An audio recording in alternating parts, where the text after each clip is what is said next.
Ассалаумағалейкум достар, қалдарыңыз қалай? Негізі көпшіліктің сұрағы қалай блогер болуға болады, қалай блогерство өзін дамытуға болады, қалай Instagram жүргізуге болады, қалай TikTok жүргізуге болады, қалай YouTube жүргізуге болады, қалай ақша табу керек, қандай хэштегтер қоюға болады, қалай идея табу керек, және де қалай монтаждау керек, қандай программалармен монтаждау керек, қандай телефонға түсіру керек, қалай телефон ұстау керек, қалай камераны өздеріңізді бос ұстауға болады, ұялшақтықты қалай жеңуге болады, қалай негативті жеңуге болады, қалай өзіңді блогер ретінде қабылдауға болады. Енді қазақтардың арасында ол нәрсе қиын. Яғни блогер болып кетсең, анау блогер болып кетті ғой деген әңгіме пайда болады.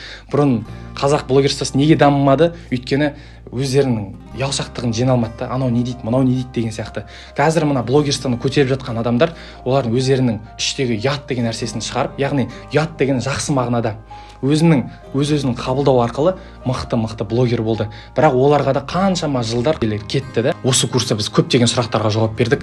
Нөлден бастап қалай блогерствоны дамытуға болады.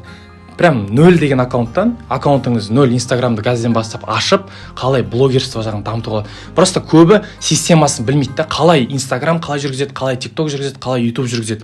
Яғни осының үшеуінің системасы әртүрлі, ретке кіру жолдары әртүрлі. Сол үшін достар, бастапқыға сіздерге арзан бағада беретін болам. Сол үшін мен Инстаграмға жазыңыздар, барлығын толыққанды түсіндіріп беретін болам.